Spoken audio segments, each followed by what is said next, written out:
Listen, welcome to episode 101 of the Corey Shepherd podcast. You can find this podcast on all platforms. Anywhere you find podcasts and anything you want to watch on YouTube, you will find, right? Like, subscribe, share, and all these nice things.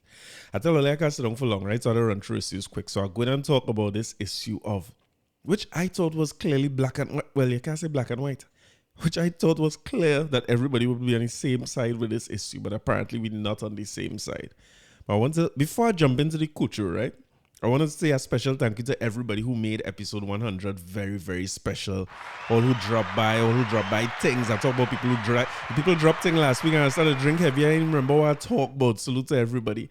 And up to today, just minutes before I recorded, like hot off the press or cold. I had to show you this. Hold on.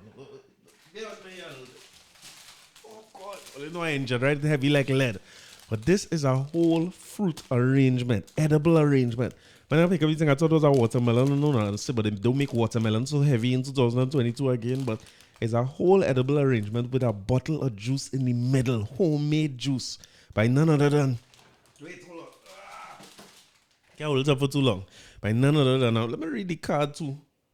So you understand what happened here and how special this episode was, right? The card is a get well soon. So we're celebrating the 100th anniversary with fruit baskets. But we have a get well soon gift too. And I want to be known that the cover, I ain't so good at how he's putting in focus. If I put this next to me, it could be in focus. I ain't so sure how he's making focus on this camera. But I'll tell you what's on the thing. The thing say get well soon. And it have a cat in a cast just like me. Well, I just want to let you know too, right? That when you talk about cat with cast, my days for cast done. You see my red bottoms? I into Louboutins now and I'm walking on the foot and everything is speedy recovery. You know, a striker like me can't stay out for too long. I mean to say, I need my back out on the field. But the cat is in a cast with crutches and they put the cast on the right foot and everything too and some football rolling around. And it says, get well soon, Corey Shepherd. It says, we know you're missing the hang jack and WhatsApp. Don't worry, them fellas planning for you. They're talking about the other three thieves who we play Romeo with, right? It says, feel better from Marlon, Carolyn, Charlene, Quincy, and Auntie Merle. I'll hear me talk about some of them names on this podcast already. Thank you so much. I appreciate it. And a verse here that says, the Lord watches over you. The Lord is your shade at your right hand. This is something I cherish very much. I'm going to keep this whenever I'm recording so that when I come to talk about who ancestor and who slave, I will always remember that the Lord watches over you. And the Lord is the shade at your right hand. Psalm 121:5, I say in 12:15. And the back of the card say, celebrating 100 episodes. I don't know how they get this thing so customized. So this is something that I will put and keep with the things that I cherish very much. Thank you. So they now leave here. I was going to use that as an excuse. I'm being honest with Dolly because last week when Mills was here and we take 2 drink, the recording get pushed back. When I see they come and we take a lime, the recording get pushed back. But Auntie Merle put on her foot. She say she had a Zoom call to go and do.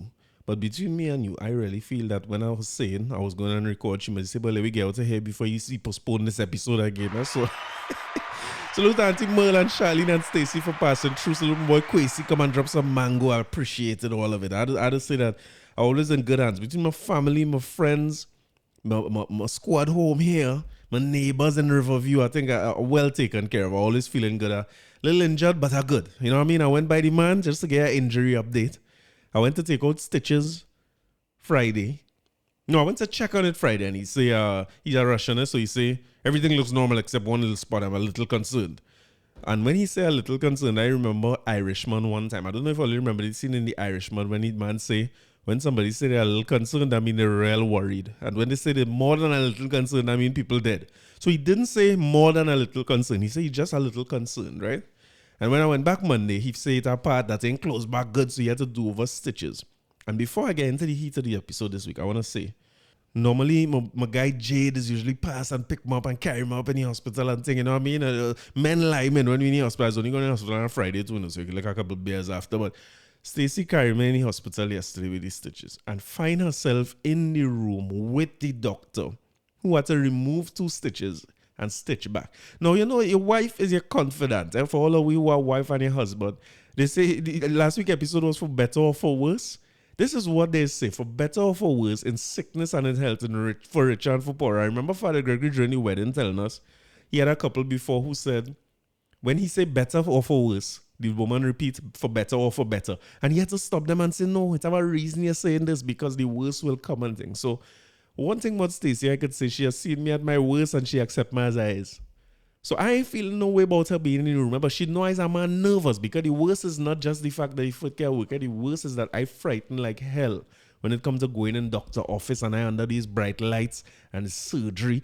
And I never know taking out stitches is hurt. So I always thought when you go to take out stitches, it's just cut off them thing, thread it out there, and you're good to go. I didn't know this was painful.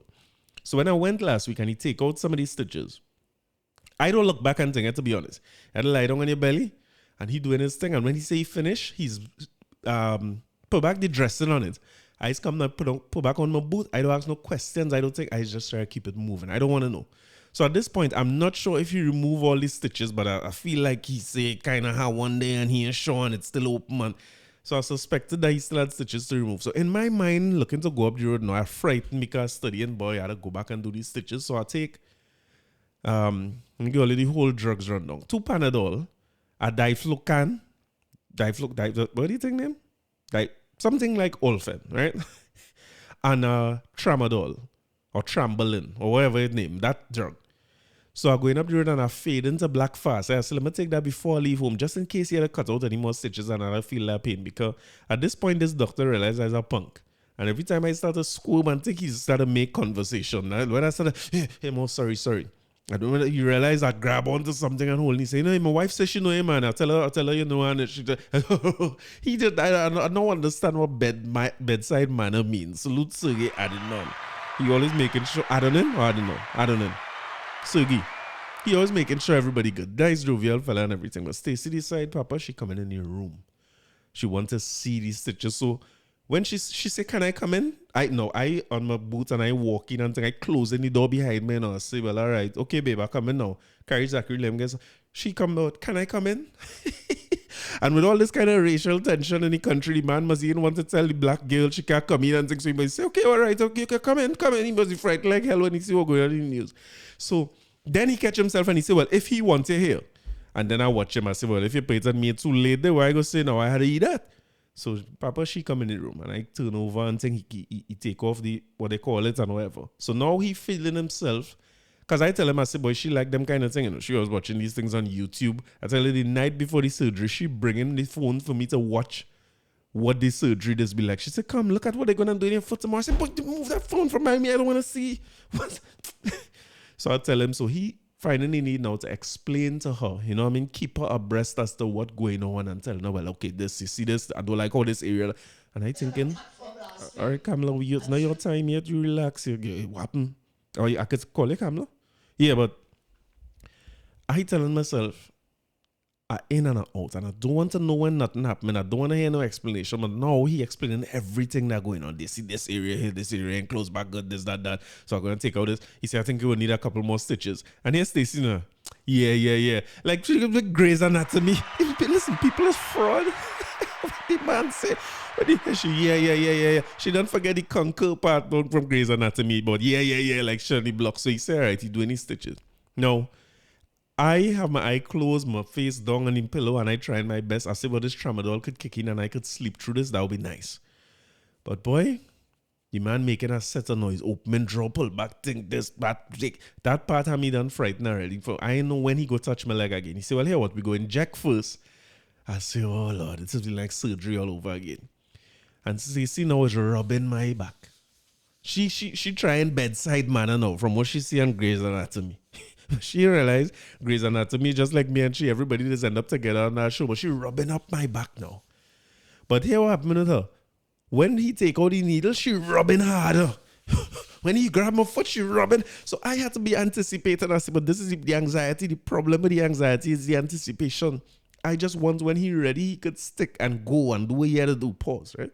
But she is, listen, but salute, she was there. I mean, I appreciate her being there and everything and keeping her calm. But when he gone now for the stitches, when he going to do the stitch, she starts to rub hard. I say, but you're not supposed to do this. You're not supposed to make the patient more anxious before the thing happen. But, I mean, there's a big difference between Grey's Anatomy and Sinclair, right? Next thing I know, this man starts to do these stitches. And he's a man like Joker because she asking me if it's numb yet. I said, well, I know this after the injection done hurt like hell. I say, I know him. You go find out just now. I feel he in Trinidad a long, you know. Big up Dr. Sergi. He's a Trinidad. When time to start these stitches now. Stitches going on. She rubbing hard. So the rubbing hurting more than the stitches again. Bed sores from how hard she rubbing my back there.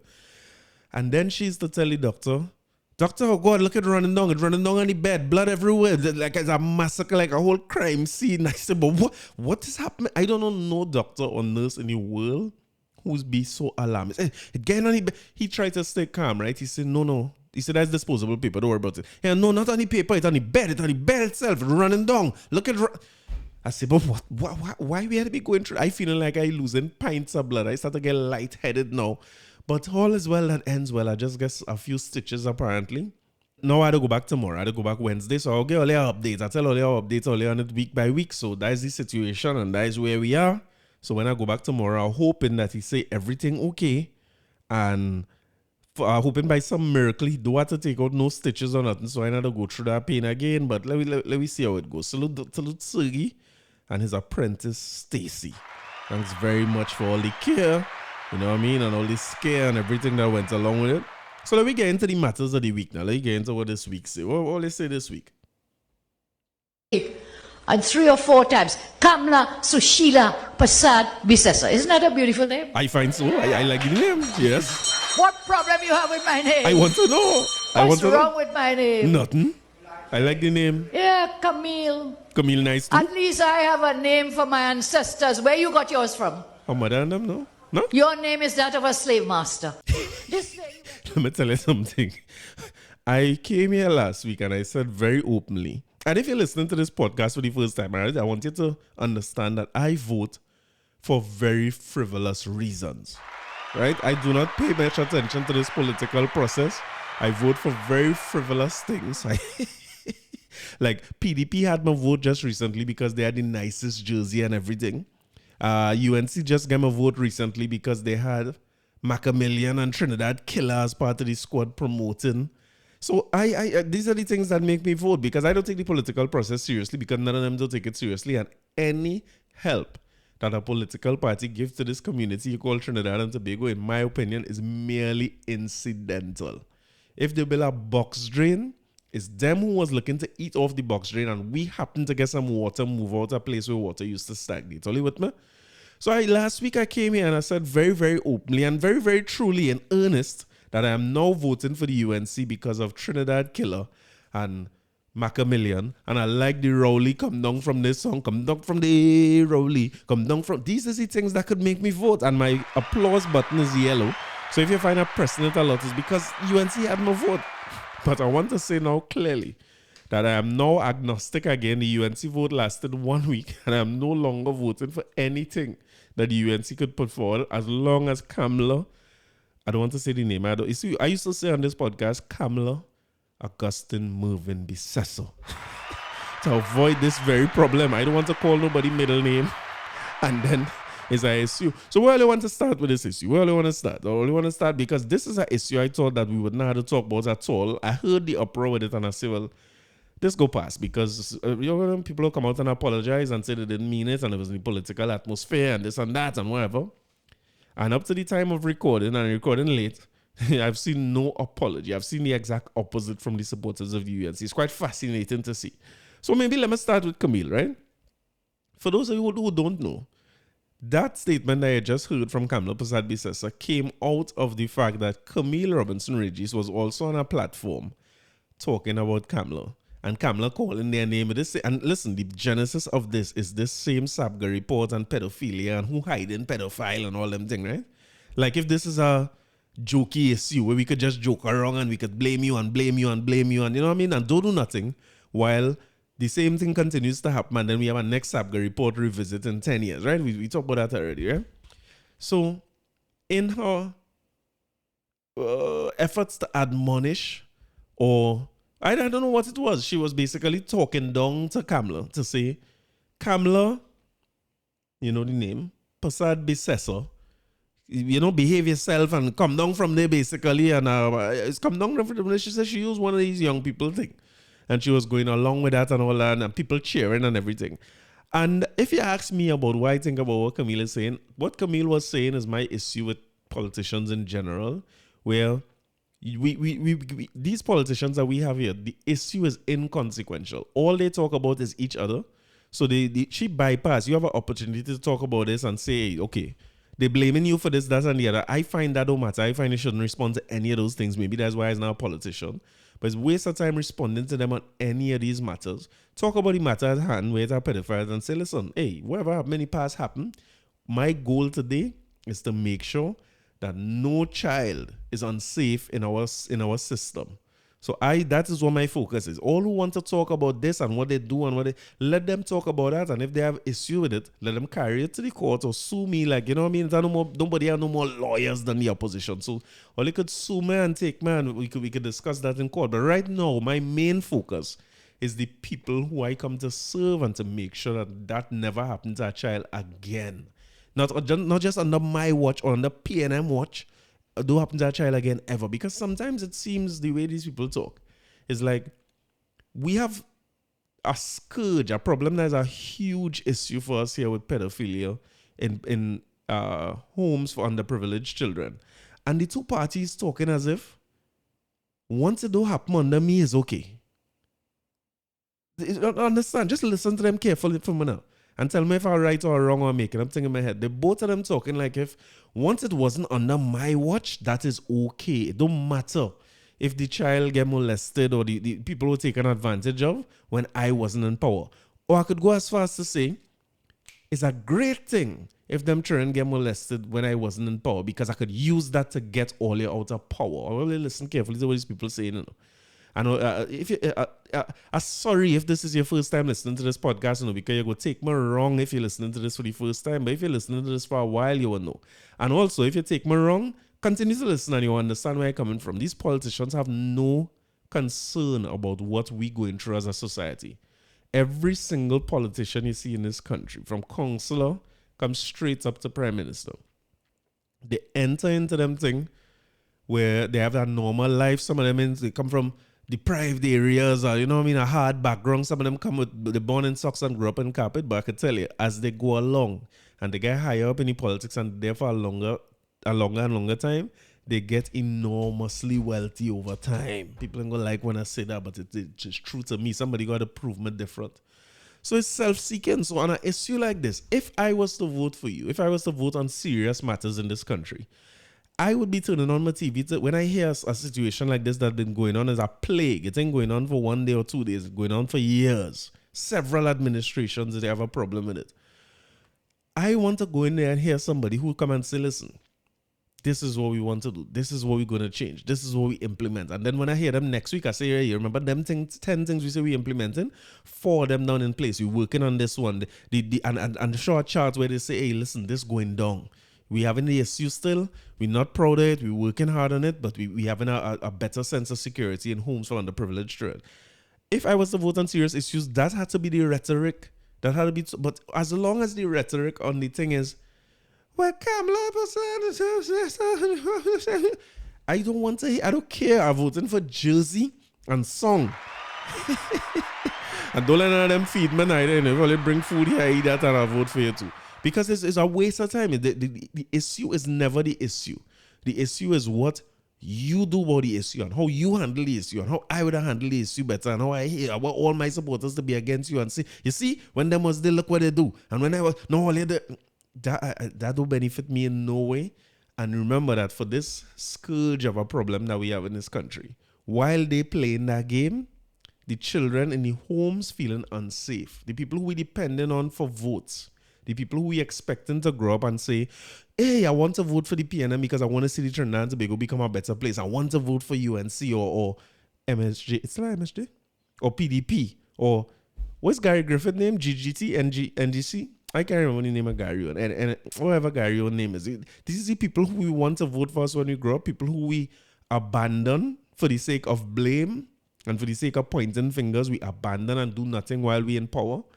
And we make every single issue into a political. All right, okay, all right. If that is all they want to get, all the votes, all they get. So I can't pay Camille no mind when she's talking about those things. And in my opinion, listening to the politics, you're coming to make, well, you know, it's like when somebody vex with you, or your parents vex with you, how they call your whole name.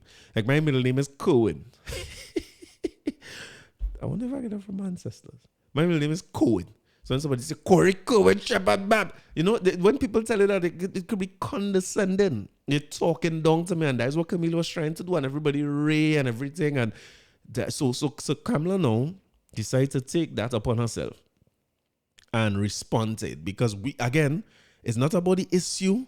It's not about what happened to the children, that these are real. It's not about the fact that if any of this was happening to any one of your children, neither side would be talking about who do this and who do that and who call who middle name and who's who ancestor. I want all to understand something. If anything was happening to a child from an MP from the UNC, I want to call a name to put that on nobody's child. All of them would have come together to make sure that home, that particular home, closed down. People would have make jail. They must safeguard themselves, you know. They may have we to study, you know. But instead of responding to that, and what the issue is, and saying, listen, that was very condescending. I didn't like how you think, and you put my middle name out there and calling it in this kind of way. I didn't like that, because the issue is this. It's pedophilia in the homes, it's this and that. I'm making a serious accusation that the PNM have pedophilia inside. I'm not getting distracted from that at all. So when you hear the narrative coming out after about don't be distracted by the PNM, that's what it is. It's basically saying, hey, the PNM race baiting, so this was all of a sudden this turned into a racial issue. What Camille said, I don't care if it was a racial issue or not. I just find it insulting, like you're talking down. This is a big woman who was the prime minister of the country. It is unnecessary to even call her name in anything or respond to anything that she says.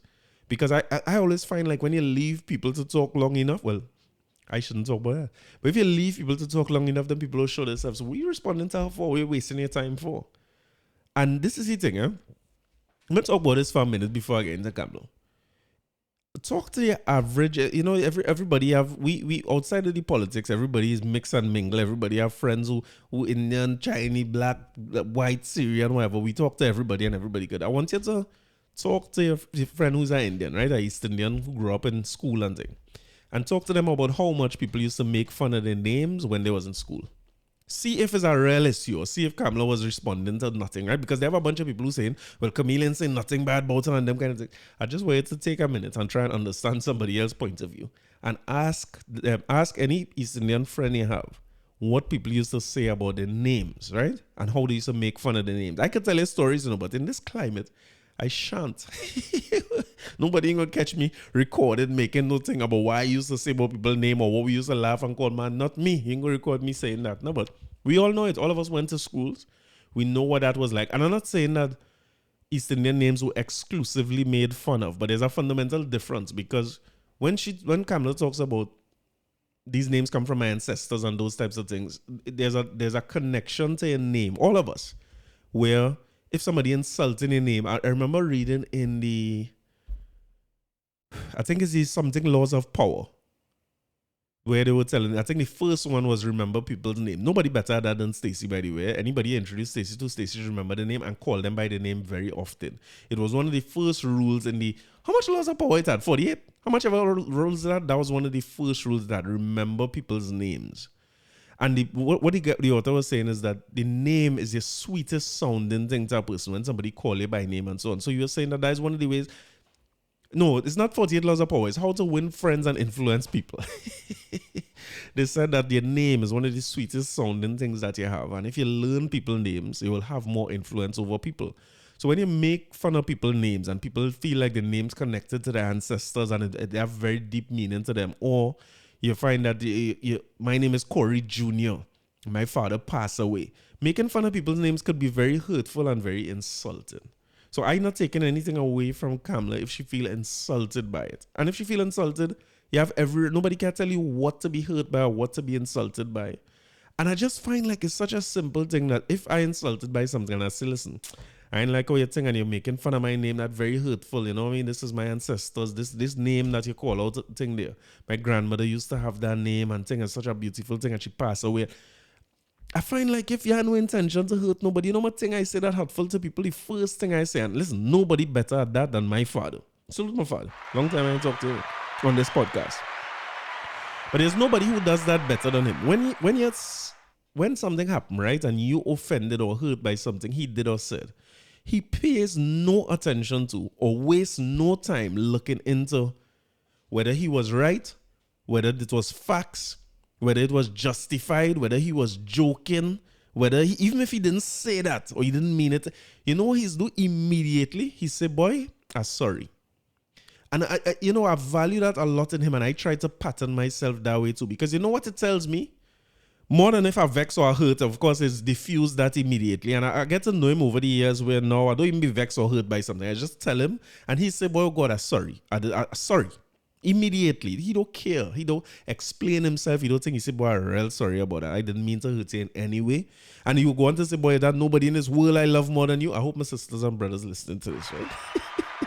he falls on his sword immediately. Pause. But that is what it tells me is that he values our relationship and what we have and the amount of licks he's get when we play card. He valued that over any little thing that we fall out for or could have been said wrong or could have been said in joking. He valued that more than anything else. In other words, boy, you're upset and it don't matter why you're upset. I'm sorry and I'm here for you and let me make that right and let me move past that. That's what that says to me. So it's such a simple thing that I don't see politicians doing very often. I don't know if I'm mistaken, but it's such an easy thing where Camille could just say, listen, Kamla, sorry. I didn't realize that was so hurtful to you. I know what I mean? I didn't mean to say it in any way that was insulting. I was calling your whole name because I wanted to drive home the point. I will never do that again. I wouldn't make fun of your name. And listen, this whole issue could have been done. Fast forward to the response now. Because, hey, listen, one thing this country good at, me know if it's just race baiting, but it's baiting in general. Because one of the biggest responses you're seeing from people is, well, Camille insult your name first. So I want to know, but like we in kindergarten, we back in camps. What kindergarten all they went? We in Romaleys. Where we is? The old big old people, all the old, Watson say, time for all the go and see about all the great grand, all the old like the hills, all they have a combined age of 600 years old, you and Rowley. But you offended, so you a child is tit for tat, you're vexed, and you have to get back at them now. So you come back with a statement here. Let me just take it in one more time before we talk about it. Sushila Prasad Bisesa. Isn't that a beautiful name? Yes. What problem you have with my name? What's wrong with my name? Yeah, Camille. At least I have a name for my ancestors. Where you got yours from? Your name is that of a slave master. This lady went on. And people applaud that on that platform. Oh boy, my God. So let me talk about that response. Number one, my problem with it is the tit for tat. I understand. She called your whole name. Nobody didn't know your middle name. That name might be special to you. Your name is your name according to the power influencing people and how to win friends and influence people. You could have simply come out and say, listen, I didn't like how you moved it. Because I also will not, when I tell my father is the fastest man to apologize. If I offended by something my father does, right? I take so much time trying to figure out how to let him know that because I don't want to hurt back his feelings if he do something that hurtful to me. I don't want to hurt back the man's feelings. I just want him to know that, listen, I don't like where you do that. I ain't feel good about it. And so I ain't not going to say, you big dancer. We ain't past that stage yet. We're not grown. So you decide that the best way to respond to being hurt is not just to say that your name is the name of a slave master, or your name is that of a slave master, to quote her, right? Before she say it, she say, my name is so beautiful. My name comes from my ancestors. In other words, you laud yourself and then proceed to put down somebody in the worst way. I just find it is unbecoming, it is unnecessary, it did not warrant a response at all. And it makes me wonder if that's how you feel generally. Because my personal belief is this. If two of us sit down across a table and we eating something and we drinking some food, right? If we do, you know what I mean? We're just having a good time and thing. I feel like if that's in your heart, you will never respect me. And I feel for you to have that in your heart and to say that you will never respect me. Because my response to this from the beginning of it is, I want either Kamla or anybody who have that same sentiment to come and say those words to my face. I want you to see me somewhere, right? And then say, my name is Jason. Such a lovely name. It came from my ancestors.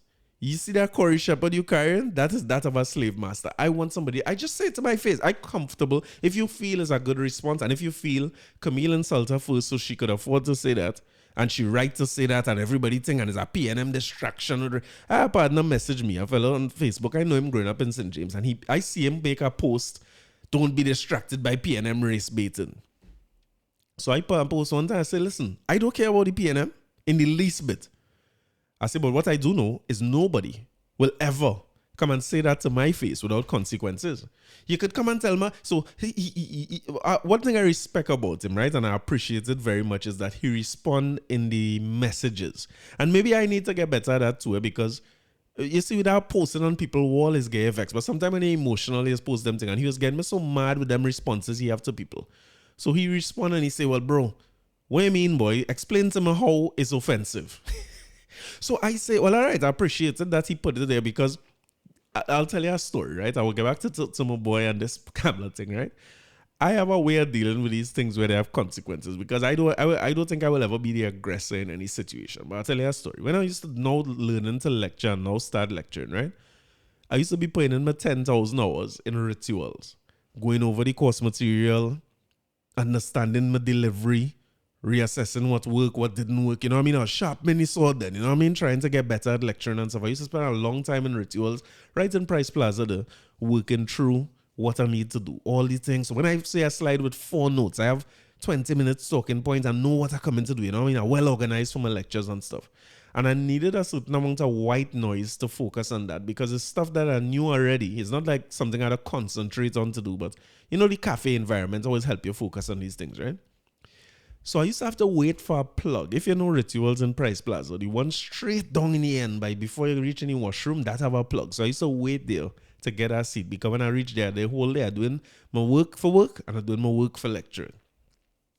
So I sit down there and I'm going through my stuff and things. And within the white noise, I noticed that there had some people on a table in front of me who was discussing a construction project. Rituals are these little round tables, right? It's not very, very big tables, so it's not designed for conferences and all those types of things. It's just a round table, and they must be joined 2 or 3 of them together. So several of them around that table. I say several, about 8, 9, 10 people. And you could hear the different roles that people play. One is an engineer, one man is a contractor, who in finance, and they're talking through this thing, and it sounds like a major project to me. But again, what I'm looking for is white noise, so I'm not paying attention to what they're saying. I'm doing my work and thing, and they're not disturbing me, I'm not disturbing them, and I'm going down. And this is in days before I used to walk with headphones and AirPods everywhere. Now I have to make sure I do. But within the midst of the conversation, right? I don't want to laugh at this, right? Any laughing is purely incidental, right? In the midst of the who billing what and who thing and staffing the project and all this kind of thing, I just hear within my little notes and thing, I just hear, well, we could hire Creole, you know. The man who said that song like the head contractor or anything. And he said, well, boy, you could hire Creole, you know, but here now, I fly up. I say, what you say? It's why, listen, the whole ritual spin wrong. Them people on that table fly wrong, because I don't think they expected a statement like that. I don't know what was happening or what was in the lead up to that or what was said. But when I say what you say, I must say it kind of loud, you know what I mean? I must say it was a loud, a little boisterous. I say, what you say? All of them spin wrong. He looked least worried out of all of them, and he's the closest to me. He turned around slow. And he watched me as if to say, like, what I say? I say you could hire Creole, but what? Now loud, now the whole everybody watching. And let me tell you something, you see that what you say? And I hire Creole, but what? That's my invitation to fisticuffs. Because I don't want to be I don't want to be Will Smith. I never want to be that guy where you say something to me, and then I walk up and I hit you, and then I'm in jail or whatever kind of jail, Hollywood jail, podcast jail, work jail. I can't lecture again. I fight people and I go and hit somebody somewhere. I lost all my opportunities. So I have a little way you say and a little who you calling Creole or what higher Creole, but what? That's my invitation for you to say back something or to start an argument that could start in a rumble and start a fight. And I want to let you know here now that they would have beat me very bad in that rituals. I was ready to go. But I was going to get bad licks since I would let them. But somebody was going through that rituals window with me. Somebody was going to end up outside with me. But I would have been very bad, and Sergey would have probably still have surgery to do all now. I would have been still recovering from that surgery because the amount of licks that would have beat my bad, it would have dragged me up and down the floor. But I'm not, listen, I still in a world where you can't just say what you want, and you can't just, so what, me and no person? You just say anything you feel and say, you can't say them things to my face. So when I put a thing on the wall, maybe that was my way to say moment where I could invite him to say back something on the wall. And then, I mean, we get too old to fight and thing now, right? Nobody can fight nobody. Me going to look for you. So my virtual fight is when you say back what you say, I just expose you for who you are and I delete you and block you and don't deal with that. So I was appreciative that he messaged me. And when he asked me, well, how is this offensive? And I trying to explain to him, but everything I say, he have a rebuttal. So I said, brother, let me finish everything I'm saying. Because when you have a rebuttal, I can't say what I'm saying and rebut what you're saying. It's too much to type and thing. And I mean, I say, brother, let me tell you something. Me and you grew up in St. James. You could have been growing up Indian, I could have been growing up black. None of we know nothing about that. All of we do the same things in St. James all the years. I talk about St. James as being a melting pot all the time. Nobody don't care about them things. Certainly not enough to make that an issue between me and you. I say, brother, when we was growing up in St. James, how likely would it have been for you to come and tell me, listen, I have the name Mario. It's so regal and so, you know what I mean, connected to my ancestors and, you know what I mean, it's such a beautiful name. And Corey, where that come from? Your name is that of a slave master. I say, Mario, you would never say that to my face. Not because you're afraid me. Not because you know I have a way of saying, man, I could throw you through a window, maybe. Maybe not. But it's not because of any of them things. I was anybody afraid. But it's because two, we had a little bit of respect for one another. As friends growing up in that area, use my friend, how I could tell you something so hurtful to you, something so obviously condescending that people trying to defend as if she wasn't saying things. And Mario went down this road with me to tell me that, well, it's a fact, Malcolm X said it. I said, but listen, what you're saying there is a fact. Many of us have names that would have been given to us by slave masters. I said, but Mario, why names were given by us by slave masters? Nobody didn't care about that. So you don't, even if you say that in jest, or you know how to talk about my father and the way he's operated, if you say it jokingly, or also ignorance and you didn't know, or even if you was hurt and you just wanted to hurt me back. Because sometimes, remember in school, you just had a thing named mother talk. You used to tell a man about his mother. You say, boy, your mother thing, I was by your mother last night. Nobody didn't really want to be with nobody mother. Well, I mean, it had some mothers. So a round of applause for some people's mothers, you know what I mean? But nobody didn't really want to hurt your mother or thing when you're cussing your mother and thing. Nobody didn't want to, it was to hurt the person. But I'm saying this, if I'm telling you, listen, when you say that to me, that is deeply hurtful when you tell me something like that. And I'm trying to explain to him, I said, listen, you know why it's deeply hurtful? It's a fact. Nobody could deny that as a fact. It does not matter if it's fact or not. It's still hurtful. And the reason it's hurtful, I'll tell you for me personally why this name thing is a hurtful thing for me. I do not know what my name would have been if it wasn't Shepherd. I don't know. I do African ancestry test and thing. They tell me I'm from Ghana. When I go on the map for Ghana, so Ghana big like hell, me, you know where to start to look. You know what your work I had to do to be able to find where my ancestry came from? Because there was a proper job done on us. That some of these same people who defending this and saying that it's some of these same people who tell it, don't talk about slavery, and that was so long ago. Hey, this is the problem itself. It was so long ago. It was so brutal. It was so separatist that it's as hard for us to find back a lineage. Even if I was to find back a name, I torn now because my name's special to me. It's only 3 people in the world with my name Shepherd Babin, or 4, sorry. No, one of them now get. One now get Shepherd Babin.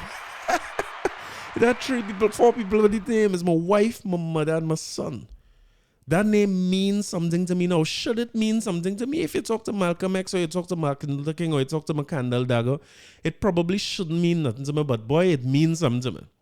But it is something that I am torn over. Now, I explained all this time, man, in a messenger chatter, because I assume if you're willing to ask me, then you're willing to hear my explanation, and you're reasonably enough. Mario is not a dunce. Mario is a smart fella. So this is a very hurtful thing for me. I talk for me personally here. Where even if I was to find out the name of my ancestors, I don't know. I'm not connected to them in the same way I'm connected to my mother, my father, my grandfather, and them. You know what I mean? I don't know them. And I can do work to get back connected with that, which is work that I want to do. And to be honest with you, I have a feeling that if I do that work, I probably will not live in Trinidad anymore. I'll probably want to go back where that thing is until they run more out of there and I come back here. But you know, that's something that is disconnected from us and is deeply felt. So when you're talking about generational trauma, that is one of the areas of generational trauma. I had to tell Maria as well that is not, nobody didn't willingly accept a shepherd. Oh, this sounds so much nicer than my name. Let me accept that. Man get that beat out of them.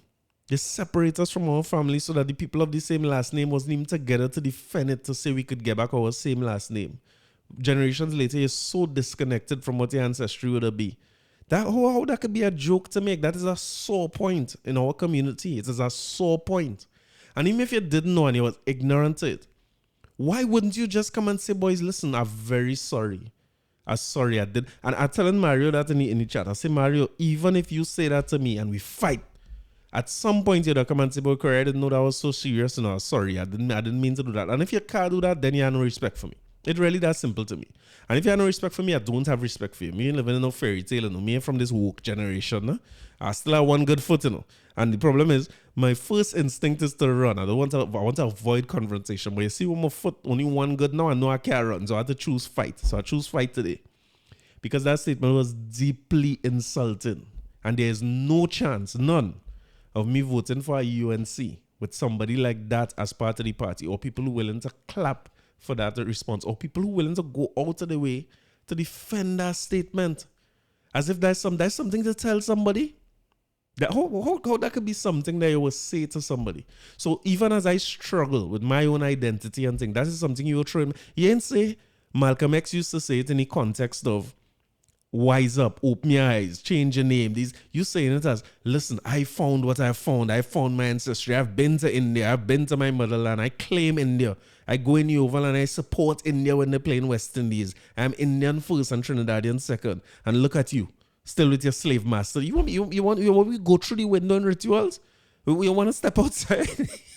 But I'm not going through that. And if you could think like that, as long as she's part of that party, I don't want no part. I don't want no part. And as far as I'm concerned, she will always be part of the party because she will always be part of the history. And I am shocked that a grown, learned, educated woman, up to now, from the time that statement was made, you can't find it in you to say, listen, sorry about that. Sorry. I didn't realize it would be so offensive because, you know what's my firm belief? My firm belief is PNM and UNC get to the point now where them only think the two of them exist in the country, you know. Them forget about the rest of we, you know. So when they're making statements like that, making fun of name and hooting and accusing people of this, and they forget to have other people. So she must be shocked when she hear other people responding to that. She's like, them was listening to other people here who they're offended by this. Let me organize and just say it's a distraction. It's normal PNM race baiting and thing. So in other words, you're minimizing the fact that I, who had nothing to do with the political process, offended by it. Because you just want to say that I black, so a PNM, so I dotish. I just getting distracted and I going along with anything the PNM say. I'm trying to tell Mario, but listen, what are you saying? What are you saying? Because that's where you're summing it up to be. And of course, the conversation went well. It went down a road where I see Mario, he even reminded me how much he used to be home by me. We used to play Billy Bayou. I forget about all them things. And I know that's not the type of person he is. I appreciate that he's on Facebook calling out the political situation for what it is a lot of times. But let us not get so caught up in this thing where we ourselves bring ourselves into UNC versus PNM and start looking past reason. I don't have to be black to know that statement is deeply offensive. And I salute to everybody who was in the comments who, whether it be black, white, or otherwise, saying, hey, why would you say something like that? Salute to them. In this little era, in this last couple of years where Black Lives Matter being acknowledged for the first time, I remember a few things from Bernie and Barney podcast. Salute Bernie and Barney for bringing different perspectives of our sporting personalities to the fore all the time. And there are a few of those podcasts that stood out to me. One of them was the most recent one they did where they interviewed Michael Holden. And I remember Michael Holden being one of the most dangerous fast bowlers in West Indies history. One of the most fiercely direct commentators we've ever seen in cricket. Not afraid to call a spade a spade. When everybody else was running down T20 cricket, he said he don't want no part of it because it destroying the game. And he stick to his guns. He could have made more money than he made in his whole career going after T20 cricket, I'm sure. And he put his foot down and he stand up for it. This somebody who is not half a man. We're talking about somebody who is a fierce representative of his beliefs, his morality, and his integrity. And to see him talk about what it meant to be black for his parents and what he see with his own eyes, what his parents went through, to the point where it bringing him today. I don't know if his parents still alive, but it bringing him to tears on a public platform that he's on every week, professional every single time he appears in cricket commentary or otherwise. Even on the podcast, a consummate professional. And it bringing him to tears and getting him emotional about it. So you living in a world where you can see how hurtful it would be to make a statement. So you watch me in my face. I want her to go and tell Michael Holden in his face that my name is so beautiful and I got it from my ancestors. But your name, Holden, is that of a slave. I wish if she would. Why don't go and say that? Why, parliamentary privilege is not the only problem we have in this country. We have a party privilege thing too. Where you could sit down among yellow shirts, say anything you feel to say. Sit down among red shirts, say anything you feel to say. And you have to clap. You have to clap. Because if you don't clap, your source of wealth and it could go down the drain. Because when it's time to select people who going up for which seat and thing, they remembering that you clap or you went and post against that when we was going with the distraction thing and you went and say, nah, Kamala, you should apologize. And you had to find a new career. Second thing Birdie and Barney do that I respect so much was Fazir Muhammad. Salute Fazir Muhammad. Again, fearless. A commentator who not Fazir and holding back to say nothing he feel to say. He telling politics, anybody, like Fazir care what he say, you know what I mean? He must have 9 life. But I hear Fazir say something on that podcast that was so instructive to me. Fazir was talking about, they asked him about if he does commentary for football and stuff. And he said, yeah. I think it would have been the Under-21 World Cup that was hosted in Trinidad, and he said he was doing commentary for the World Cup. And he said it was such a joy to sit down with the names of the teams from the Middle East and from India. I can't remember which countries exactly you were saying, right? But you were saying that I spent time learning to pronounce these names that would have been of African descent, of Indian descent, Middle Eastern descent, and so on, making sure that I pronounce the names in full and correctly every single time. And he talk about it as being a pet peeve of his being in this space with commentary. Because he said we had to learn to say Braffet. And we call names like side bottom. We're going along with whatever your name is your name. And we respect it enough to go and call your name right.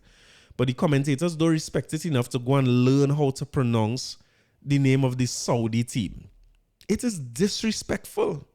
And I agree with him 100%. And I appreciate it. I mean, it make me appreciate the craft as well, right? Because if you give me a game to commentate, I don't know if I would have dig into so much depth now, but that is why he is who he is.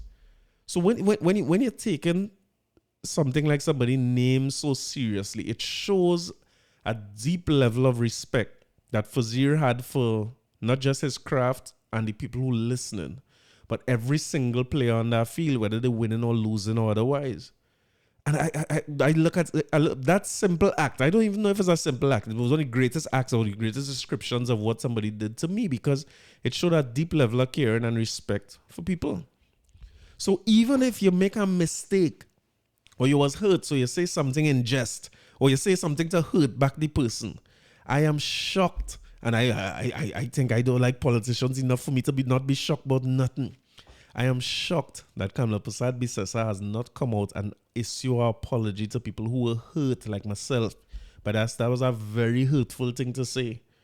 And I don't know if is it that when I say that as a PNM automatically, anything I say that I disagree with you as a PNM, I have the same problem with the PNM. Anything you say bad about the PNM, it's happening on social media all the time. All of a sudden you are UNC. I don't like none of them. I don't like any of them. And these are the reasons I don't like them. Because you could call out somebody's name and condescendingly talk about Kamala Bisesa, this. Or you could go and talk about that is the name. I want you to tell me that to my face. I want you to come and say, hey, your big slave name. And let me just start it, you know what I mean? Let me just spark it up and let me just roll, you know what I mean? So that we could get this out of the way. A nice little rumble, nice. And just like in rituals, I'll probably get beat up. But we're gonna go. You're not gonna be able to come and say that to my face and be smooth with it like that. The last people I want to address is the supporters who seem to not acknowledge that what Camille do was condescending. What Kamla do was outright insulting and disrespectful. A lot of y'all talking like if the other side is the problem. And I want to tell you all today that the problem is in the mirror.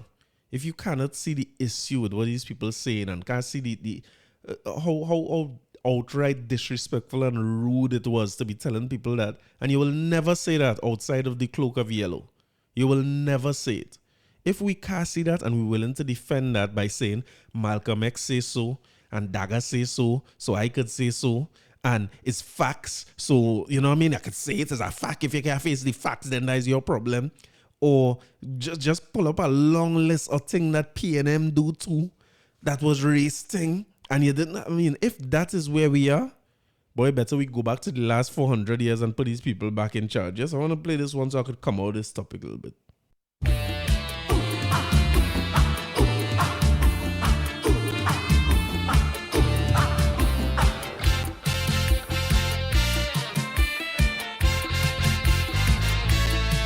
I'm a slave from a land so far.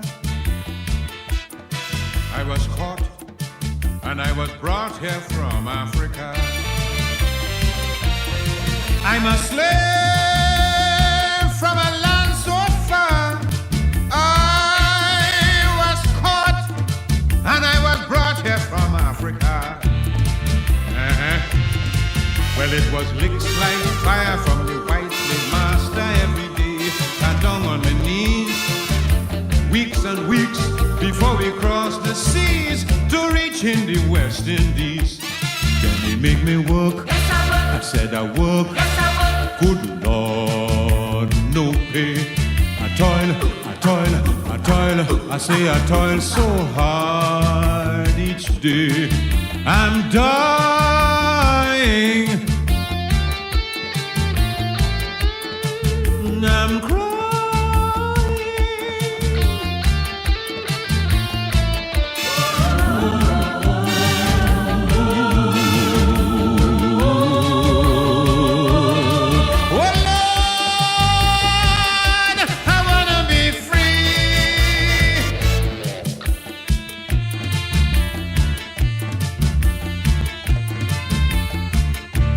Yes.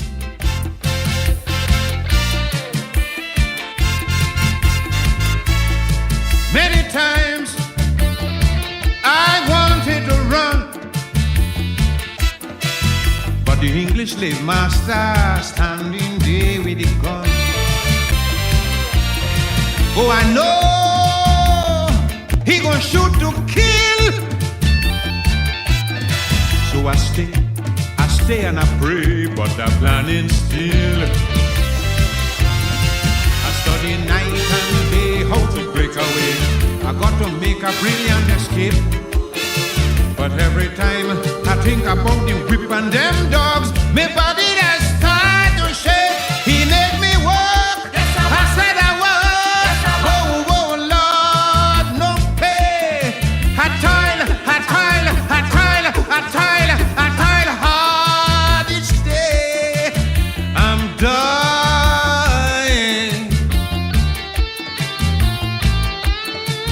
I'm crying, Lord.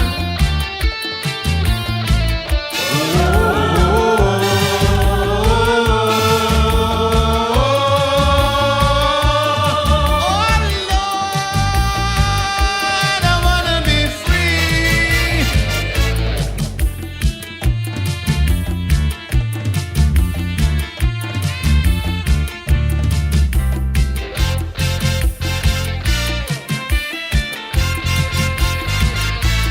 In my heart, there was much to say,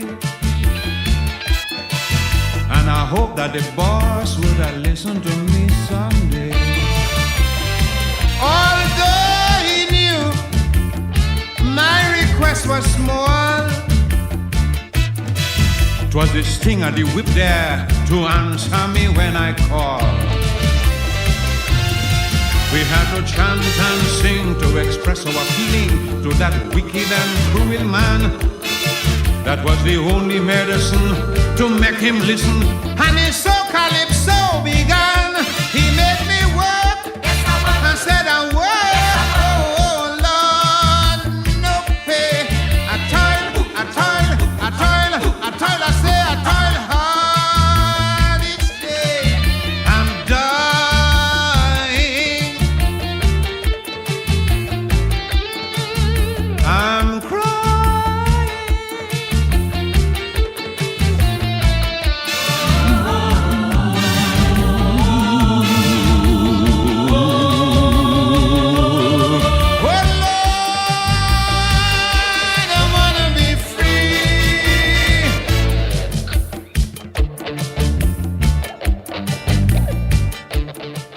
So listen, that's all I had to say about that topic, because if your expectation is that my slave name, which is on my ID card, go ever be on any ballot that you had to get vote for, not going to happen.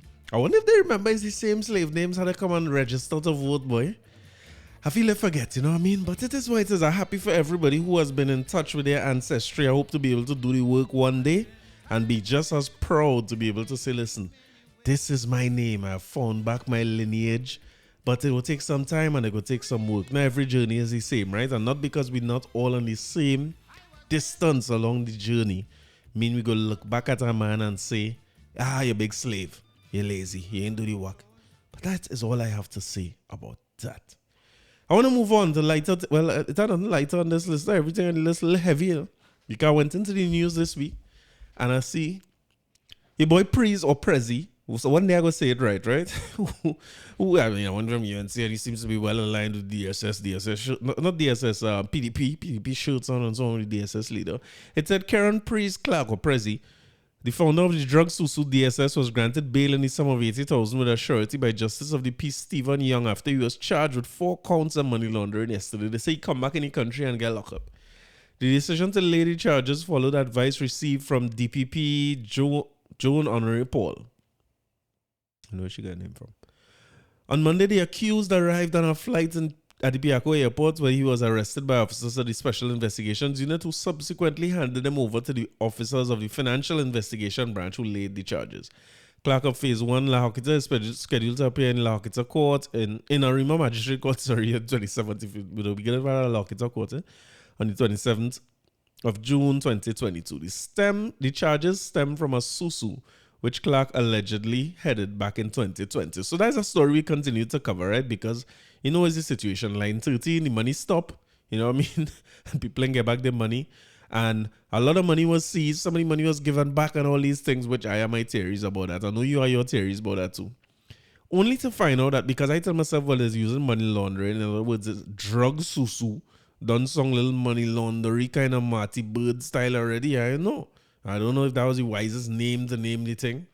But only remember how much, if you know anybody who was in DSS, right? Only remember how much just say police and soldier used to be part of it. Like they used to come and skip the line and collect money and everything. I don't know if you remember that. But only to find out that it looked like it's not a whole lot to do with the DSS, despite reports that came out on the day. Because it said on Monday, 30th May, this is a release that was published on his Instagram page, and then it was verified somewhere else as well. On Monday, 30th of May 2022, Karen Clark was arrested upon arrival at the Piaco International Airport and was subsequently charged with the following offenses. Lending money without a license in the sum of $800. Count 2. Lending money without a license in the sum of $1,000. I can't make this up.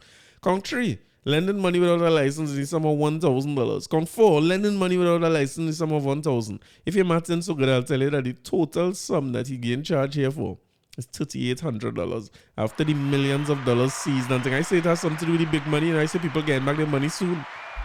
In February 2021, he was also charged with similar or charged for alleged similar offenses.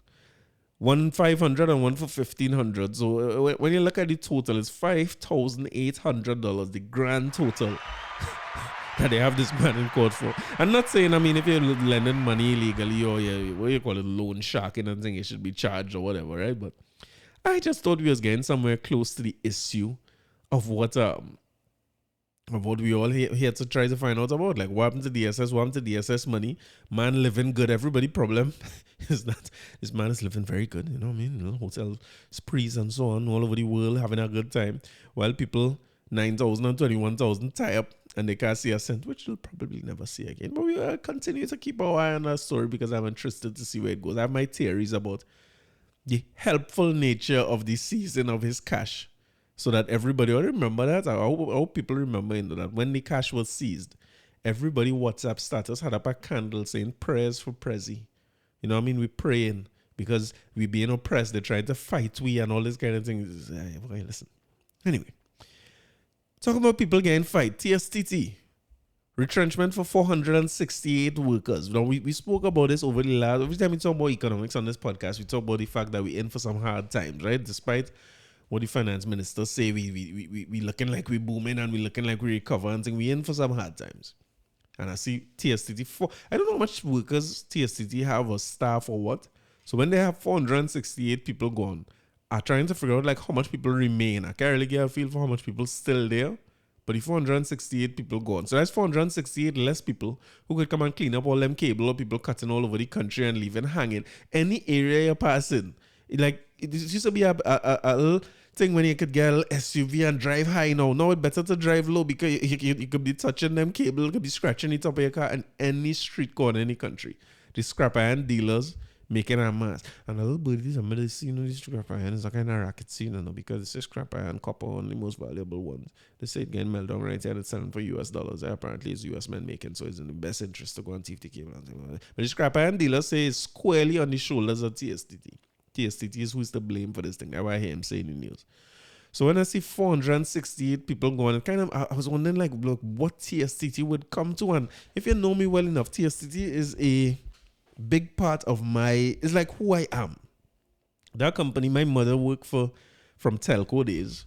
My father worked in telco. My grandfather was working there as well. He was the president of the Telephone Workers Credit Union. My good boy Albier is president of the Telephone Workers Credit Union now. I have so many friends. Barney from Birdie and Barney podcast used to work TSTT. Several like my auntie Maria is. I don't have to think nepotism, right? I just like how much people I knew working in the company. Right? I don't go automatically to nepotism. But when I went into TSTT, I remember starting to work there at. Boy, to tell you the truth, I could have been 15 or 16 years old, maybe now done CXC, and they had a summer program, and I would have gone and worked in Tops as a telephone operator. When men working. The union used to have this thing where you could only work 2 hours at a time on position. But the way the summer job thing was structured, you had to work 8 to 4. So I used to be there whole day. And why I would work 2 hours at a time, but when a man working 2 hour, 3 hour shift and gone home, you work a 3 hour shift with a break in between. I work in the normal 8 to 12 with a 15-minute break in between, and then 1 to 4 with a 15-minute break in between, and I'm on position whole day. And I do that for 2 months straight, $1,500 a month, you know what I mean? That's my little summer job. And listen, the first day I discovered you could work for money, well, let me put it this way, right? Thank God, the first way I discovered you could get money is by working. Thank God for my mother and father, because I like a little dollar, I'll be honest with you, I like a little dollar. They say the love of money is the root of all evil, right? But they didn't say about nothing about liking it. And I like a dollar. So thank God that the first set of dollar I make was from working, legitimate work. Auntie Judy's shop in St. James. I work helping people in the shop and I get $10. I'll never. When I say, wait, you're giving me money because I don't do that for free. Salute Miss Judy. That is Auntie Jovette and Stevie mother. If you're from St. James, you're going to want to home. She got my little job in a shop at the corner of Finland Street and Vidal Street, and I didn't know I was going to get paid. I worked for 2 weeks, and when I tell her I wouldn't be there the next week to watch the shop because I'm going to Tobago, she gave me $10 and tell me go and buy something in Tobago. I was like, what? You could get money for working? That turned on a light, and I never stopped working from then to now. So you could imagine if something else had happened for me to get money. Suppose I'd sell the meat. But anyway, that happened. So I ended up working in CSTT for 2 months and get $1,500 a month. It's one of the best experiences I had. Not just the little $1,500, which to me was all the money in the world at the time. But also one of the things I really value is the work experience. Like, sometimes you don't know it at the time you're doing it. Like, you don't know in the moment that you're shaping your future self. That makes sense? Like, we're doing things now, and I was reflecting on reaching this 100th episode. I really wanted to reach 100 episodes badly. And I never liked the idea of missing a week because I wanted to be so consistent that every week I could count on this every Tuesday morning, right? And, I don't always stop and reflect, but so many people, so much congratulations, so much support for it and all that, It feels so good. I myself had to sit back and look at it.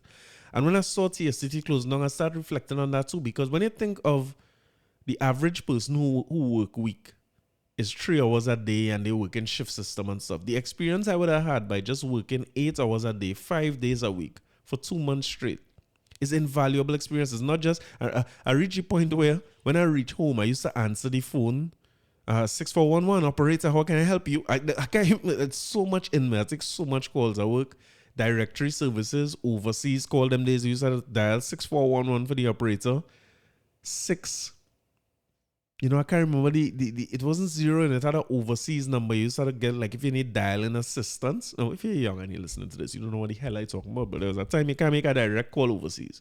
You sort of call through the operator. And we used to patch you in. Now, one thing I will tell you too, right, is that when you're working operator services them days, you know it have little phone sex lines you could call. Well, in the internet now, them thing don't really nobody does study that again. I don't think. But back then, that was a big thing. Dialing a little phone sex. But I don't know if it had none in Trinidad or not. That people like, it's a good thing I didn't find out. But how to make money from no phone is a good thing. Thank God for Miss Judy and my parents and them. Yes, I learned how to make money from working. Although I work too, legitimate work. But it's a good thing I didn't find out from phone sex because I mean, I'm not so you used to hear men calling for the phone sex line, and what people might not know. Well, TSCT look like they closed down now, so I could talk now. The operator could listen to your whole phone sex call. Not that I ever did that, right? But while you're in position and I patch you through, I could listen because most of the times we would listen to the call until you get connected and then cut off. But sometimes you listen, I mean, if they're slow and you're not better to do, you know, why not? And I sit down there and work all that time, right? The Nelson Exchange, and that is not experience. I take like those things shape you so much to be able to. So when you wonder how I could talk, everybody's asking me, how you talk for 2 hours straight? It's from TSTT. It's talking for 8 hours straight on the phone. And in TSTT for me, beyond just working summer jobs, which I think I did twice, I work in credit. I work in corporate credit. Listen, that experience in corporate credit was amazing to me. I had a boss named Lester Week. Salute to Lester. Lester is the kind of boss where you had to be thorough when you're working with Lester because we used to have, you had the power to disconnect a company, right? But TSTT, the philosophy Lester had was you can't cut off a man business lines. It wasn't like now where business phone automatically cut and all your lines down. They used to say, boy, that's how they make money. If your bill is 10 grand and you cut the man phones, he had risk of not being able to make the 10 grand. The phone is part of how you're making your money and your fax machine and all them things. So what we used to do is cut certain lines. So if you know the lines, a man had 20-something lines in the office, you cut the fax lines so they can't get a fax. And you know somebody from the company will call. And if you find out our executive, you find out the CEO number on his desk, if you cut that bill going to get paid fast. So little strategies like those. But just like how it was in Tops, it was such a family environment then. And it was the same thing when I work with Lester and them. And beyond that, summer was the time where they used to have interdepartment football. So I used to go and play interdepartment football with Tops playing up in the Savannah. And it's just such a family environment. I used to play cricket up in Valsine Sports Club for I play football for Tops and I play cricket for Maine. Like I just have an office named Maine on Frederick Street. And it's just so much of my early years, from my older teenage years all the way up to my mid-20s, I would have been working in TSTT before I left to go and work with my father where I'm working now. And so it was just sad, and I was reflecting on this thing where 400 and something people going through or going home. Although I see the 400 people is 800 grand men collecting, so men supposed to be doing sweet, you know what I mean? And so with this one, I don't know who. I was telling you about some TSTT people I used to look up to last week when I went and see Deckies. I know how much of them collecting that settlement, but that might mean we have a Shogunas branch to come in the Deckies, you know what I mean? People living sweet after this thing done. But yeah, those things shaped me. I work corporate credit. I work residential credit, where when you now apply for a phone, I was one of the people who had to call, and them days you had to pay $212 as a deposit for a residential phone and $344 as a deposit for if you're doing business lines. And if you the $212 was the installation fee, and you had a security deposit to pay if like you had a bill on your name before and you never pay off your bill. You had a security deposit to pay as well. So them days it's just so much experience. Like, so when you talk about people's names, right, and botching up people's names, I'll never forget when I was making a call and a fella by the name of Kester was on the desk in front of me. And in them days it's a simple job, you know. You have a list of names you print out when you come. You call each person and tell them, okay, you have $212 to pay for your installation fee, $300 and some dollars to pay for your security deposit, whatsoever. Come and pay it between this date and this date. Your installation will be this time, blah, blah, blah. A simple job. You're doing that whole morning, and you know what I mean? And then in the evening, I'll do more follow-up calls now with people who are calling I didn't get through to one thing, right? And I remember going through the list, and I call and the lady answer, hi, hello. I say, hi, my name is Corey Shepard. I'm calling from TSTT Credit Department. I'm pleased to inform you. Oh, I would like to talk to Miss Stacy, and I want your name. I was like, Stacy Bachan. And she said, yes, this is Stacy Bachan. And we talked through the thing. And when I hung up the phone, Kester turned around. And he had some big beady eyes. And when Kester rolled here and turned around, he say, you need to work on your East Indian heritage. You're butchering these East Indian names all day here. And you need to work on it. If you're unsure about somebody's name, ask me. And again, it's just like, oh God, sorry. I didn't really know I'm trying to fumble with this thing as I go along. But again, so much experience to working on Park Street in the public office. I used to work in admin to where I had to go all over the country just delivering stores to the different kitchens. There's tea and juice and all kinds of things. I deliver soap and stuff all over the place. And I just really very, very appreciative of what TSTT was able to do for me and able to mold me into. And even up to today, where our company for a long time had contracts with TSTT and would do a lot of business in TSTT. So I even get to sharpen my teeth from a business standpoint where I in rooms now who, when I was working in TSTT and things, these are the names I used to hear as the upper echelons of TSTT and nervous when you're around them. And then now I'm in the rooms, they're doing presentations with these same people, trying to use my little university degree and experience to say we could do this, we could do that, this time we can't do nothing. But they're making these presentations. So I am eternally grateful to a company like TSTT. And it's just a little bit sad for me to see an institution like this get reduced to somewhere where people just thief cables and everybody going home and it's nothing.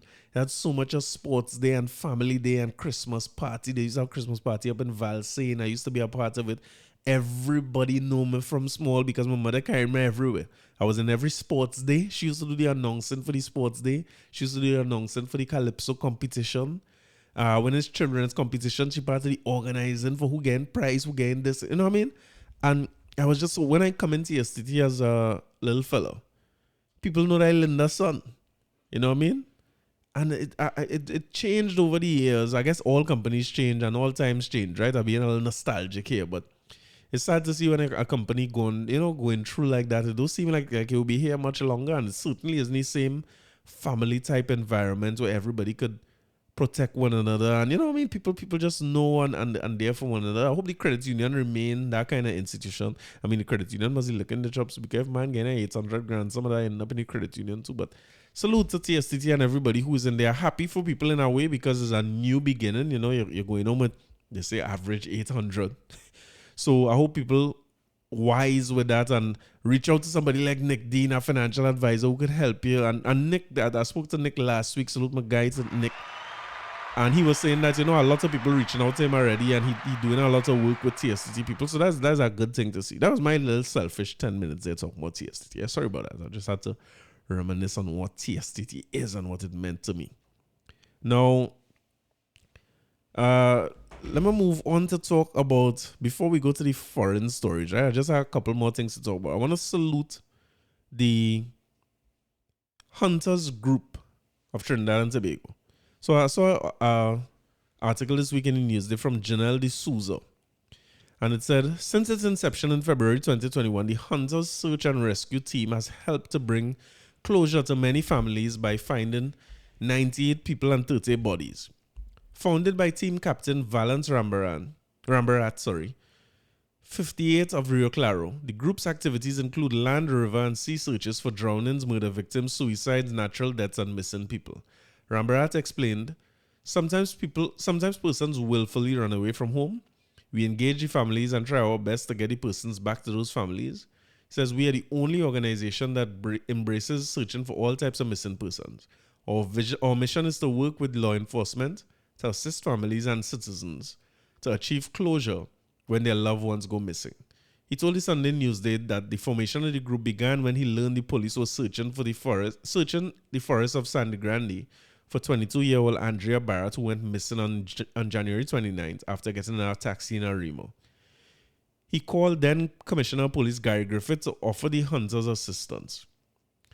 Griffith agreed, so Rambarat called some of his hunting friends together to help the police. The police found Barrett's body, well, you know that story, in the heights of Aripo on February 4th. But 2 days later, Rambarat got a call from COP Joanne Archie asking that the 17 hunters be a part of a police operation called Aripo Sweep to look for any more bodies in the area. Coming out of the Andrea Barrett search, he said, the members were distraught and heartbroken And after that operation, the hunters who were gathered decided that they wanted to continue. So it was out of those emotions that the organization was born. I want to salute them, salute Mr. Rambarat and all the work they've been doing, because every single time I hear people missing now, I remember them coming up in the search for the 2-year-old child as well recently.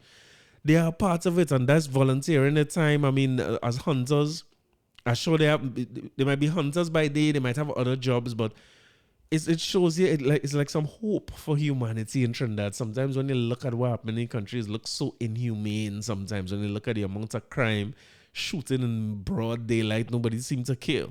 But at least we have a group of people led by Mr. Rambarat who care, and the hunters are out there. And I had thought, when I saw it with Andrea Barrett, a part of me kind of assumed that, okay, these men are from this area, so they're helping search the area that they know. I didn't realize that they're doing this on a nationwide basis. So they basically say, listen, any forest, any river, waterway, whatever it is. I also thought that was related to crime, but here in their description, they're saying, boy, it could be missing persons. Because I saw an article as well where they had found somebody who wasn't, it wasn't any nefarious reason she was missing. She ran away from home and she was living in the forest with that fella, basically. And they kind of were part of the people who were in the search, and maybe they found her, and they're going as far as to say, all right, let me bring these parties and mediate so that people could go back home. If you're going in the forest with your fella, at least let your family know and they know you're safe and everything like that. So I just want to take a moment to salute them. I think it's great work, and it shows somebody how human we could be sometimes. And I wish we could just continue to go down more of that road and less of these things that we hear about. And one thing that I found was really inhumane, going to some foreign news now, before I come back to celebrate my Soca Warriors a little bit. I saw a post this week saying that a new bill in Ohio was passed allowing teachers and other educational staff to carry guns inside the school. The bill was fast-tracked through the State House, with the Senate voting 23-9 in favor of the bill, and the House approving it just hours later with a 56-34 vote, with 9 abstentions. The House Bill 99 will allow any adult in a public or private school to carry a concealed firearm in a school safety zone. The 737 hours of peace officer training that is normally required by law will not be required for teachers. So in other words, there's a certain amount of hours, they're saying 737 hours of peace officer training. These teachers don't need that. They could just get a little gun without going through all these rules. And I don't know, but the state is a strange place. So the way to deal with the gun situation is to make sure that the teachers, so this means, understand that my wife is a teacher, right? Imagine Stacy going in, what's the school she used to work in again, boy? I can't remember the school. I knew my school in San Fernando. Imagine she coming to school with a gun. Or imagine your school teacher, your child's school teacher. But this boy always talking about Mr. Graham. Is Mr. Graham the man name? Mr. Javille. He always talking about Mr. Javille. I can't imagine Mr. Javille. A little 45 in the waist there just in case somebody come to shoot up the school, he could open back up on them. I was like, but wait, somebody paying these teachers for like to be self-defense or to be first line of defense or response? Because when I look at that situation recently in the States there, one of the problems that people had, and one of the mothers particularly had, was that the police had formed a perimeter out of the place but wasn't breaching the doors. And them all there hearing shot. She said she got arrested because she tried to bad up the police and tell them, hey, all they had to respond, all they had to go in. And she in the back of her car now locked up with her, handcuffed, with her children in the school and everything. You hearing screams and shots. It's still have an active shooter. And I guess the police waiting for some kind of go-ahead to enter the building. And she sweet talk some other officer and get to come out of the car. Somebody uncuff her. And she said as soon as she get her, she jump the fence and run in and open her door and find her 2 children and come out. And I'm thinking, but what law enforcement is really? You're paying taxes on them thing in them states, and you're so big on law enforcement and how important policing is and all that. And instead of addressing these, I mean, maybe they're addressing those things too. But I can't believe that one of the ways they could get it done is to let the teachers carry guns. And it's amazing how any discussion around firearms or changing people attitudes or culture towards firearms or how they deal with it is such a long process and such a removal of rights. But as they say here, in under a couple of hours, they could pass a bill that says, all right, the teachers will carry guns. I just want us to keep this thing in perspective, right? Because my good partner JP was telling me the other day that a part of the thing with guns in the States is that everybody could carry in case you have a rogue government. He said, but the premise was back then when there was a chance that your guns could fight against a rogue government. Now that you have a government who have nuclear weapons and the biggest military in the world, I don't know what your little AR-15 going to do and your little Draco, what the hell they're going to do to stop the US government if they decide to impose upon you or to go rogue. Other countries with big weaponry can't stop that, but you want to stop it with your little Glock 19. All right, cool, okay, I understand. And it's this situation so similar to that because you're saying now that teachers could carry a handgun. But the men coming in with AR-15 and they come in fully with body armor. Like if a teacher have a gun, what you have to do be a headshot expert. What you have to do now, protect all them children. Forget that he had children home and he have a life. Protect them. Get in front of them now. And basically Chuck Norris the scene and beat them up and shoot them and whatever you have to do. Boy, listen, the States, everybody who is listening to this from the States, well, let's stay safe. Take care of one another, check for one another and thing because I don't even want to speak it into being, but we're lucky where we always hear these situations and they don't hear no Trini and the child involved in this thing. Not that it make it any better, but it don't really hit home for us in the same way. It look like if you're looking at strangers, different people, and we still feel it. So you can imagine you find out something like this happen, and a mother now with two little Trini children who she go on and make betterment for them all there and say, boy, yeah, listen, I can't even imagine. So according to the Republicans, thoughts and prayers for everybody who is in the States who listen to this podcast. Well, take care of yourself. Don't get yourself in no problems. And I want to go, before I get out of here, I want to salute my Soca Warriors. Yeah, Licks from Nicaragua, but we beat Bahamas, who was one of the hardest teams for us to beat of late. And I want to apologize to the Neville Hackshaw, because I came here and I laughed hard. Neville Hackshaw was looking a little bit rotund and round, a little slight obese, you know what I mean? He wasn't looking so great. What I could say is that his Achilles clearly working with jumping and scoring a header and slapping home, you know what I mean? It was a great goal. And we scored an early goal from, I didn't get to see the game because I was in the stitches and medication. These days when I take medication, right? I don't know when I drop asleep and I don't know when I wake up. You just fall asleep. You don't feel sleepy or nothing. You just drop asleep. So that's what's going on these days. So I didn't get to see the game, but I was glad to see that we come out with a 1-0 win. And we slowly but surely climbing our way back up to some kind of respectability. Let me put it like that. So salute to my Soca Warriors. I'm glad we up there.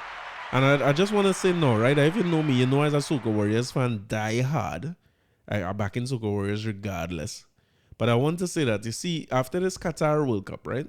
The next World Cup is in the States. It's USA, Canada, and Mexico hosting the World Cup in 2026.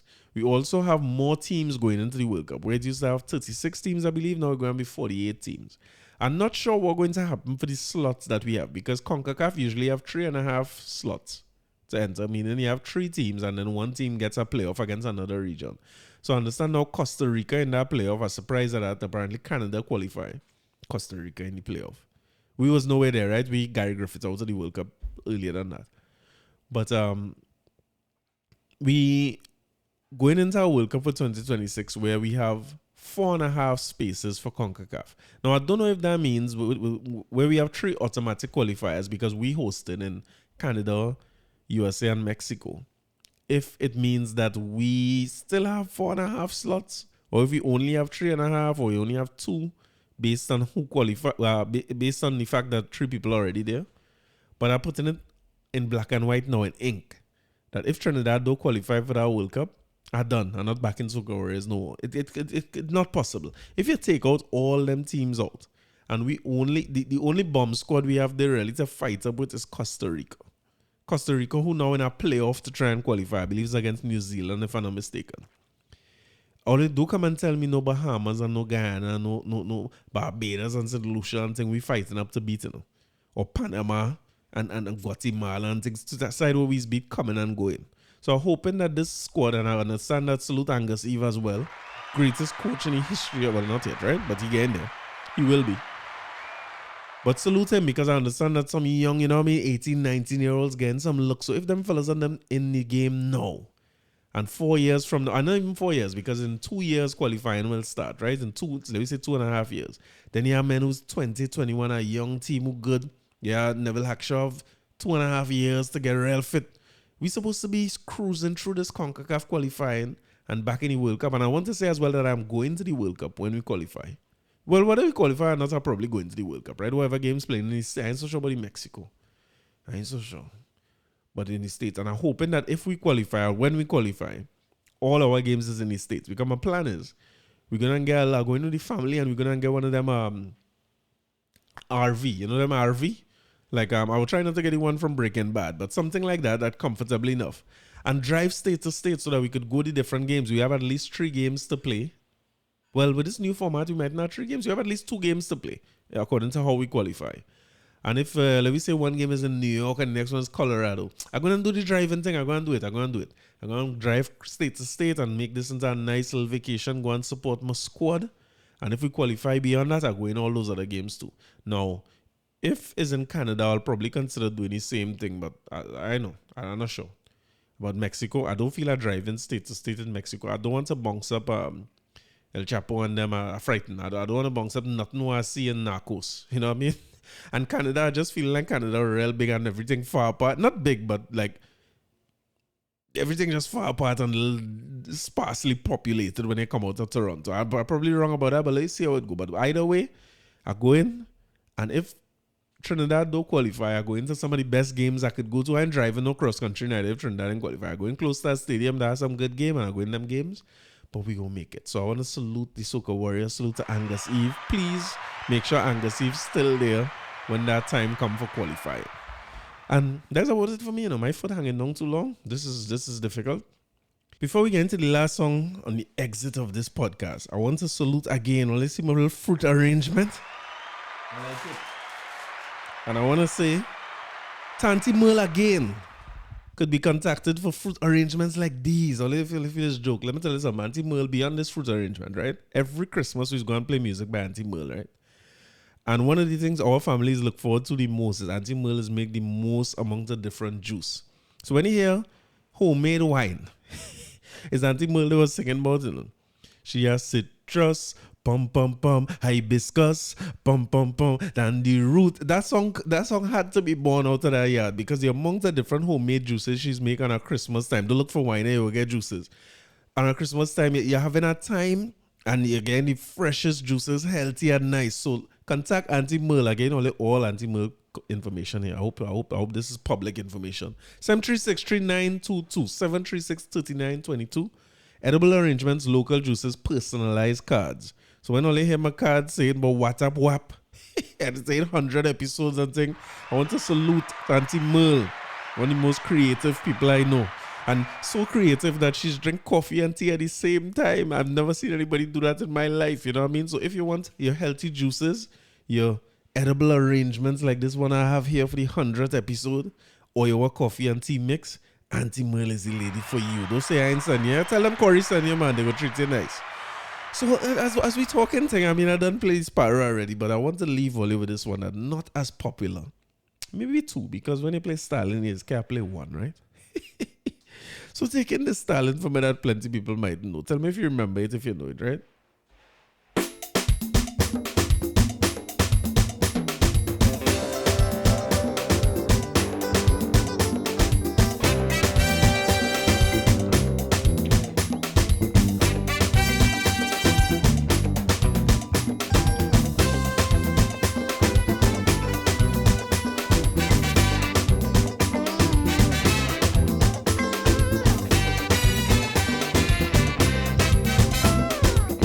Escape from a plantation, going about the place and pushing rebellion, encouraging other slaves to disobey master.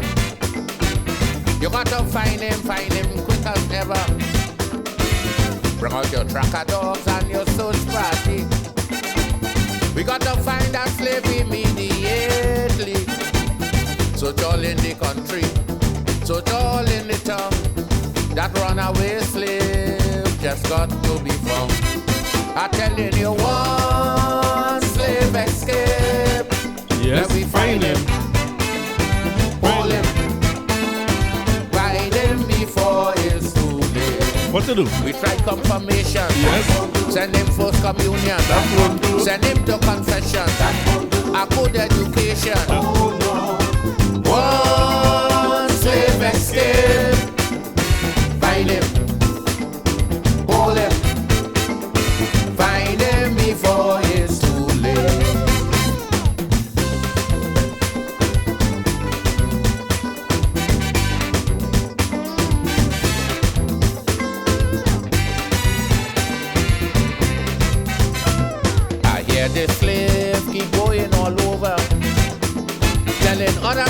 the religion is Orisha. What? Begging slaves how to learn to read and write. And with slaves like themselves never pick a fight. Even telling them don't take up no weapon. Yet they can't win the fight, they don't make the gun. He say education is the way for them. He told them the sword weaker than the pen. I'm telling you, one slave escape. Let me find him, hold him, find him before it's too late. What to do?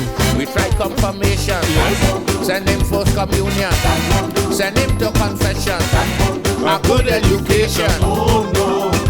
One slave escape. Find him, hold him, find him before it's too late.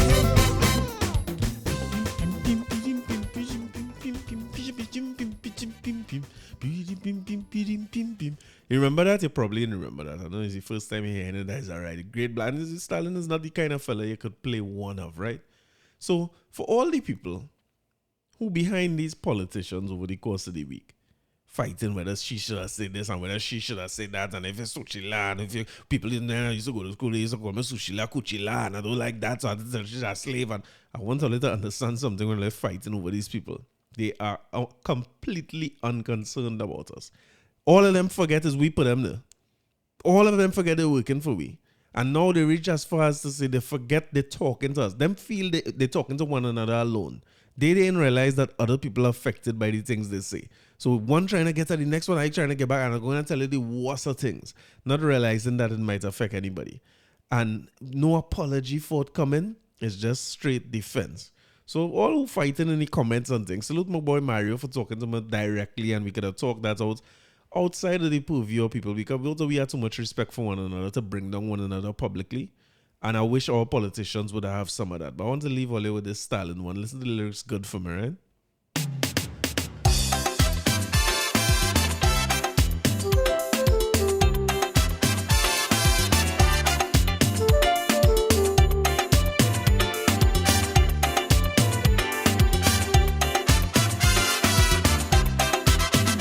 Yes? Anytime you bounce up a racist and you hear them running them out, it have a whole set of people don't care what they talking about. A racist is someone living happy and all their family doing well. So race talk is really not for people in the ghetto catching hell. Now tell them racist sufferers don't care about color. Sufferers don't care about race. Sufferers don't care who migrate from where or who living in who place. Sufferers don't care who from country. Sufferers don't care who from town. Sufferers only want to hear where the next food coming from. Sing!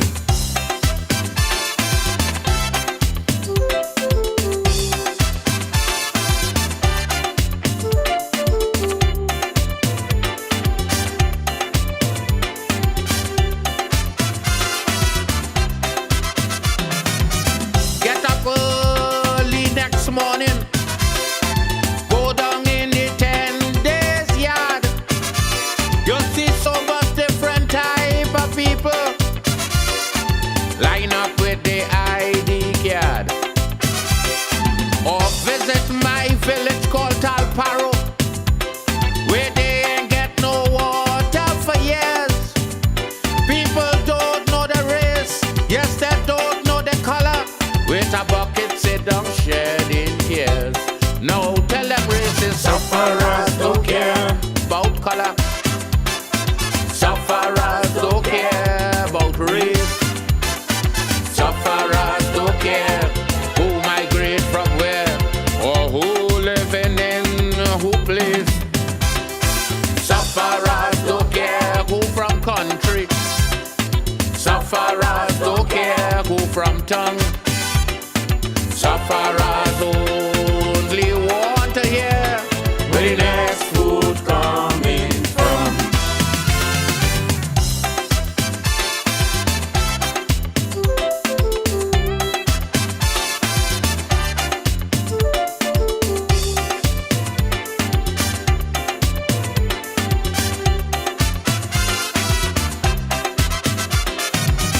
Visit the General Hospital, and I know that you would be shocked to see so much different race of people line up waiting on the dock. Or pay a visit to the AIDS ward, where they find no cure as yet. People don't know the race, yes, they can't remember the color.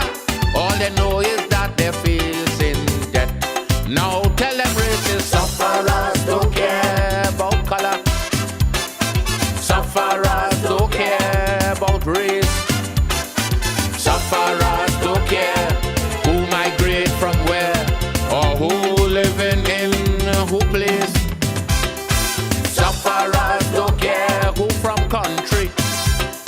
Sufferers don't care who from tongue. Sufferers only want to hear where the next food coming from.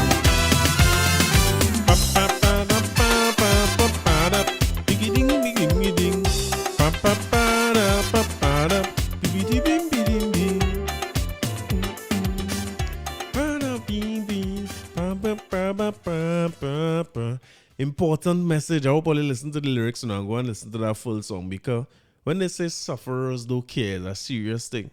Because the narrative this week was so strong that I started to look to the people now who say they're going up for election for themselves. And they're not combining with nobody and collaborating with nobody.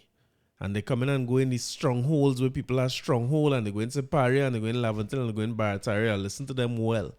And I watch very closely to see, because as far as I know, the names of some of these people who run in these parties, it's not no name that come from no ancestors. In the wise words of Kamala Prasad Bisesas, some of the people who run in these new parties have slave names just like me. And I listen very closely to hear if I will hear a response from them. And up to the time of recording this, I saw no response from Watson Duke and the PDP.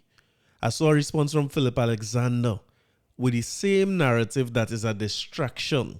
Because you say, while black fighting Indian and Indian fighting black, Syrian running these Starbucks in the airport, that Starbucks in that airport open. How long ago we talked about that on this podcast? And I say I was against the idea in the beginning. I'm still against it. I don't like the idea at all. But you're going in the airport now to show that Starbucks is in the middle of the airport. So while the white man and the Syrian making all the money, look where they put the black and the Indian, and you walk out the airport in the rain to show them. So in other words, let people don't be distracted. But nobody addressing the fact that you could be a former prime minister of this country who could make a statement like that and expect that I would take my slave name ID card and go and put my ex by your regal, loving name or beautiful name from your ancestors. You keep that expectation, right? And I go talk to you next week.